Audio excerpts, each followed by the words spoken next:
Hello, hello, Pitt fans.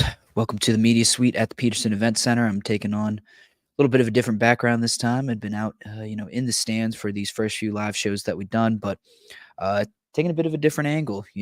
Stepping behind the podium instead of facing it, taking some questions, hopefully instead of asking them.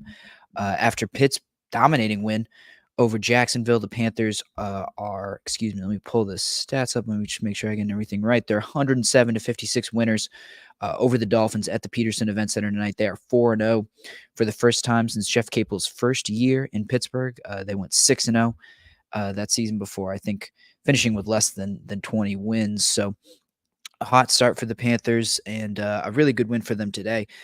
Jeff Capel called it the most complete effort that his team had put forth all season long. They won by 51 points, which is an astounding margin on its own. It's also just 8 points from tying the largest margin of victory in school history. Two players had 20 or more points, and four scored in double figures.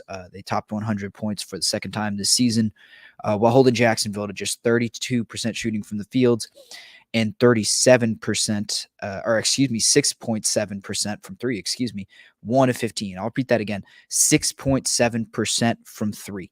This wasn't a particularly great three-point shooting team, but holding anyone to that kind of mark is a pretty astounding feat. And the Panthers really just dominated this game from start to finish. They started on a 9-0 run. They extended their lead to 40-10 in the first half. Believe they were up 30 at halftime and just cruised just the full way. So when Jeff Capel says it was a real complete effort, I mean, you didn't need much other than the scoreboard to tell you that. As we get into some of my notes, some of the things that I noticed and from the press conferences, from the games, and then just some thoughts about where this team is moving forward, feel free to drop your comments. Uh, Feel free to drop your comments in the chat and ask questions if you have them. I'll answer as many as I can and get to as many as you've got in about the 20 minutes or half hour that I'll spend talking to you all. But I'll start with the defensive performance. And I mean, we've talked about the defense all year, but I think this was kind of a different level for Pitt, or a different style of defensive domination for them. Jeff Capel talked about during his post-game press conference about how they got beat up a bit against Florida Gulf Coast, and they weren't happy as a group with how they responded to a physical challenge in the paint from Florida Gulf Coast. They got challenged. They were happy to get tested, but the point of getting tested is to improve and to find things to get better at and things to fix. Jeff Capel saw a lot to fix. One of those things was being a little bit more physical in the paint, standing up to a physical challenge that a team might have for you. Wasn't happy with how they did that against Florida Gulf Coast, but he thought they really responded in practice. They took a day off after the Florida Gulf Coast game, had 2 days of what he called really good practices in which he challenged them pretty directly, as particularly the front court, to be more physical, to stand up to a physical challenge, and to assert themselves in the paint a little bit better this time out against Jacksonville, who's another physical team. Capel rattled off a bunch of stats about that Jacksonville team that really makes them a physical team. I mean, they block a ton of shots. They are 46th right now after this game on block percentage. You have to assume that was a little bit higher. They didn't block a ton of shots tonight. They entered as the 19th best offensive rebounding rate team in the country. They stole the ball a lot. They were a really good rebounding team just in general. They've got some decent size. They've got some 6'9", some 6'10", and even their backcourt has good size. They have Division I and high major level size in the backcourt, bunch of 6'3" and 6'2" and upwards. So, this was a team that was ready to compete with Pitt physically. Like they looked the part of a Division I basketball team when they stepped off the bus, and they played like one. That size translated into translates into real things on the court, like the offensive rebounding that we talked about. I mean, this was a team that beat Xavier on the offensive glass 20-14 just a week ago and gave them a real challenge, especially on the inside. But Pitt, they came into practice this week with the intention of being more physical, and that's what they did. The the Panthers won rebounding 51-29. Offensive rebounds went 19-3. 19-3. I'll say that again in favor of the Panthers. Second chance points were 17-2. And then points in the paint, got my scorecard right here, were 34-26. Probably not as big a margin as they'd hoped for, but the Panthers also hit 15 threes. 15 of their 35 three-point attempts. 15 threes is the fifth highest total of three-pointers Panthers have made in a single game all season. It's the highest they've made in a game. Most they've made in a game all this season, but it's also the fifth most in a single game in program history.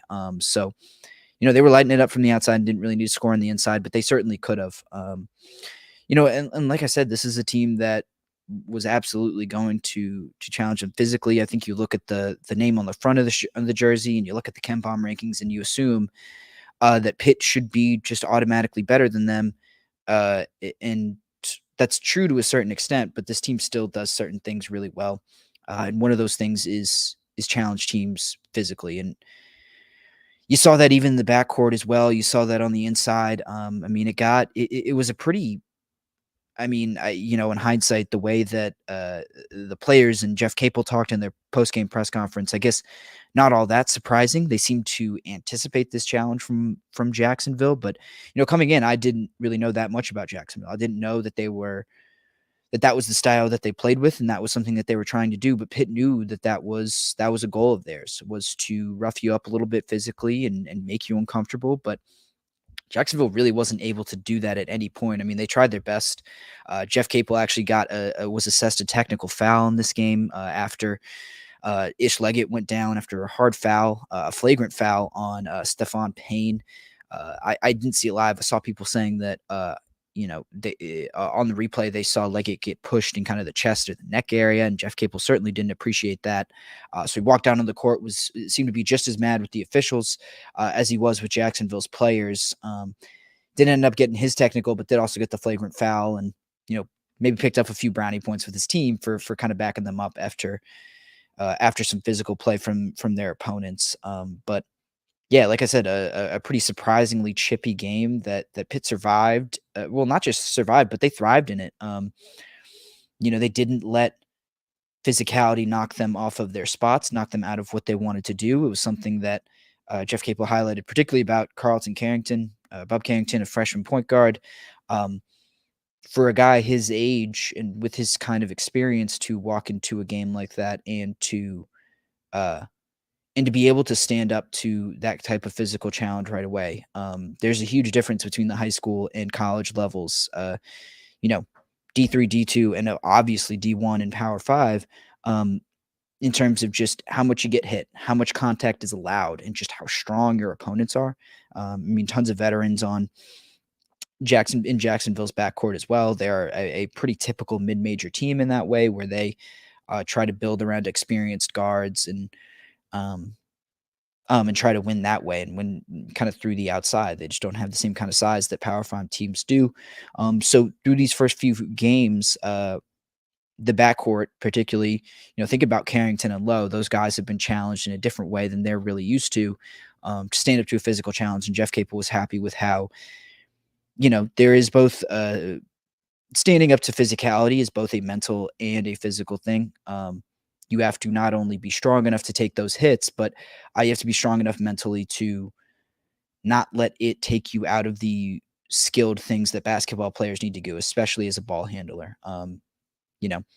Basketball is different from a sport like football where you can just push people. You have to be able to push people. You have to be able to create space yourself. But at the end of the day, you also have to be able to handle the ball, put it in the bucket, pass, things of that nature. And, being physical in basketball always comes with the caveat of you have to be physical and detailed and skilled. So, strength isn't just to push around an opponent, but it's also to survive those hits and to survive a push while still being able to do all the things that you would normally do. So impressive work from the backcourt, impressive work from the front court as well, which also blocked, they blocked 8 shots, and they came up with 7 steals as well. So just, kind of beating Jacksonville at their own game, took what the Dolphins wanted to do and turned it right back around on them. So again, another really outstanding defensive performance through that, added physicality that really worked out in the Panthers' favor and really earned them this victory. One thing I've also noticed through these first 4 games is that this is the deepest bench that Pitt has had in a long time. I mean, I think even going back to certainly the Stallings days, maybe even the Dixon days. I asked Jeff Capel about this in the postgame, and he said that this is certainly the deepest bench that he's had since he's been at Pitt. He even said that they could go as deep as 10 players. They played 11 tonight. That includes KJ Marshall, a walk-on who came in at the very end, but Mike Hewitt played 13 minutes. That's his most of the season. If Pitt can even go 9 deep during the regular season, that really kind of transforms everything that they do. And I think addresses a lot of the concerns that have played Jeff Capel teams down the stretch of seasons before. I mean, even last year, an older veteran team that maybe had some nagging injuries, some bumps and bruises over the course of a long season, especially when you consider the fact that Nelly, Cummings and Jamarius Burton and Greg and even Blake, and then obviously Fetty towards the end of the year into the postseason, those guys were playing tons of minutes, and it clearly had an effect on their bodies and their stamina and their just their ability to play, to take on the individual single game workloads that they were taking on, which were really big. I mean, it was 30 plus minutes for a lot of those guys. But I mean, you've made a bunch of in-house improvements. I think that's the kind of linchpin for this. I mean, they added guys like Carrington and Lowe and Leggett and Zach Austin. But I think this thing that has really extended their bench in a major way was William Jeffers coming back and being a lot better and being a real threat defensively, and then also having some abilities offensively that he can contribute as well. He made improvements in that way. Then you have the added weight to both the Diaz-Graham twins, and they also are both of them, I think, really flourishing offensively. It's rarely there are rarely moments where they both are able to contribute in that way, where they're both really on offensively, but it seems like every other game, one of them is, scoring in double figures while also grabbing, 7, 8 rebounds, and then blocking a shot or two and getting a couple steals. Well, 2 or 3 assists as well. So yeah, they've added some guys that help make their lineups a lot deeper, their bench a lot deeper, but they've also made some in-house improvements. They've just developed guys. I think that's something Jeff Capel's really proud of. He talked to us a little bit about it on Monday, is that, you think about Mogi, you think about Justin Champagny, even Jamarius Burton, guys that they've had for multiple years who have clearly gotten better during their time in Pittsburgh. He's really proud of that fact. I think Jeff Capel came to Pittsburgh on a reputation as a really good recruiter, and we didn't know as much about his abilities as a ball coach, both in game and kind of, developmentally, like in practice and just working with individual players. And I think he's made a point to, I would say point out, but also, functionally made it a point of emphasis in his daily work to develop guys and to prove that he is a ball coach and a general ball coach, not just a recruiter.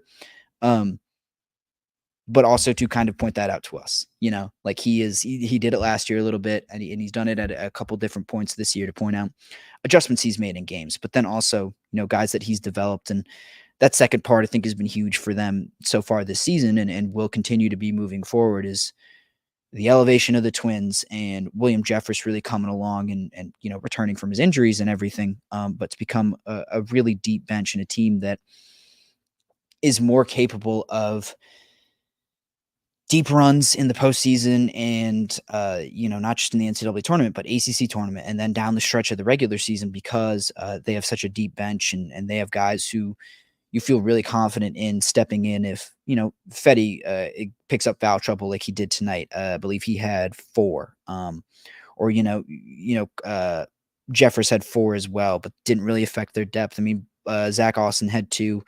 I believe Jalen Lowe picked up a couple as well. And you never really broke a sweat in this game for obvious reasons. But I think that's something that we're going to see moving forward as well, is that Pitt's just not going to have to panic when guys pick up fouls or get into foul trouble, because they have such a deep bench. They can go as many as 10 deep, like I said, even I'm interested to see how they use Michael Hewitt. When I say go 10 deep, he's kind of the 10th guy.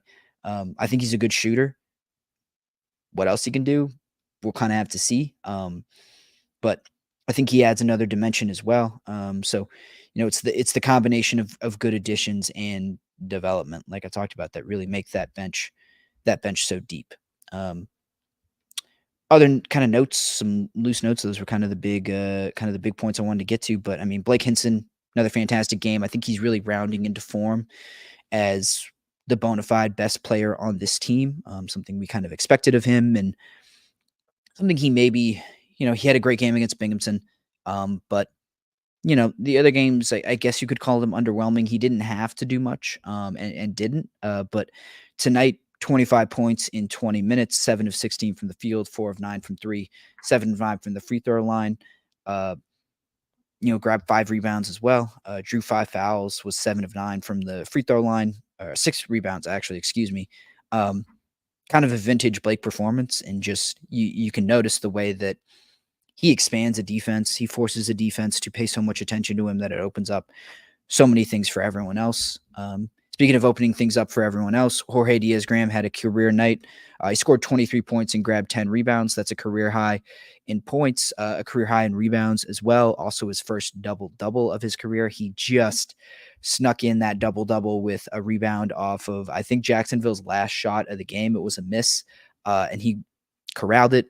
And that was, I think there were only maybe 15 or 20 seconds left, and he grabbed that one to complete kind of the program, or the personal milestone for him. Who else was kind of a standout tonight? I mean, Bub Carrington continues to shoot the ball spectacularly well, especially from three, I believe. George Mikulowski, Pittsburgh Sports Now, tweeted out that he's 54% from 3-point range this season. He's easily been their best 3-point shooter this season, even at pretty high volume. He had 17 points, 4 assists. Ish Leggett, it just continues to be quietly the steadiest player on this team, I think, on both ends. I think I talked about that at a couple points, where just he is a bona fide two-way player. He's their best perimeter defender. He is instant offense. I think especially when this team is struggling, they can lean on Ish to score, to shoot, things like that, but also to draw fouls, to drag them out of scoring slumps or shooting slumps. He can rebound as well. He can pass really well. Like, Ish Leggett is going to end up going underrated by the end of this season. And it's just because, like, there are so many other stars between Bub and Blake Hinson that are maybe going to overshadow him as the third guy who's still playing at a really high level. Zach Austin's another guy I want to highlight. I think he had 4 blocks in total tonight. 3 of them came within the first 5 minutes of the game. I think I tweeted at the beginning of the game that he was on pace for 24 blocks in this game. Didn't quite get there, but a really spectacular defensive performance from him. He's struggling to shoot the ball right now. He was just 1 of 6 from 3 tonight, 2 of 8 from the floor. But, I think both the eye test and then talking to players afterwards, they recognize the impact that he has on the court, even when he's not scoring. They feel like the shots are going to fall, but they're not super concerned about it because he still provides so much value for them in other ways. I mean, and looking ahead, look, the road gets so much harder from here. I mean, I'm not the first one to say that, but Pitt has done everything you'd hope for during these first 4 games of the season. They've dominated, and they've done it in different ways. They've leaned on both their offense and their defense at different times during this year, and they've gotten offensive contributions from up and down the bench and the roster and the lineup. They've been challenged, and they've rolled to easy victories. It seems small when you see them taking down a bunch of mid-majors, and people like me try to convince you, oh, Florida Gulf Coast, really good team. That's an impressive win. But even then, like, everyone kind of knows that's a team that Pitt should beat. It's a team that they should handle no matter what their KenPom rating says. But when you watch James Madison take down Michigan State, when you watch UNC Greensboro knock off Arkansas like they did tonight, or you watch Carolina struggle with Radford, and on and on and on. I mean, there's so many results during this early part of the year that shock you, that surprise you a little bit, and that look really ugly on the surface level. And Pitt hasn't had any of those. They have an average margin of victory of 35 while they are 4-0, and that's wildly impressive. That said, no disrespect to North Carolina A&T and Binghamton and Florida Gulf Coast and Jacksonville, but it gets real now. Pitt has played some decent teams over the past 2 weeks, but there's a different kind of challenge inherent to taking on a Power 5 team, especially one that will be pretty good this year, like the Gators. And then, they'll get one more against either Baylor or Oregon State, a couple of other good teams. I mean, I selfishly would love to watch them play Baylor. I think that would challenge their backcourt in such an interesting way, and would be really just fun to watch as a fan of the game. But no matter who they draw, Florida and then either Oregon State or Baylor, Pitt's going to get really challenged and have to play some good games to pull out wins in Brooklyn. And speaking of Brooklyn, if you remember their last trip to Brooklyn, it was pretty brutal. A blowout loss to Michigan, a tight loss to a VCU team from the Atlantic 10.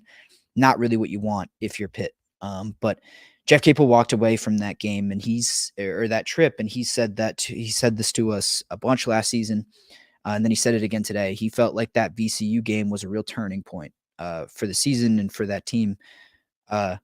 It's when he kind of knew that they could be pretty good. So, he's hoping that they get a couple more win or two more, that they look a little bit better. But he's excited to kind of return to that spot where they got embarrassed a little bit and announce themselves as a more complete team, as a team that is ready to go right now. So he's really excited for that challenge and to be on such a big stage. The players are as well, and I'm excited to really see what they've got. So with that, I'm going to head out of here. Enjoy a weekend of plenty of big-time Pitt sports. So you got this game tonight. No football this weekend, but women's soccer won a big game in the Sweet 16 tonight.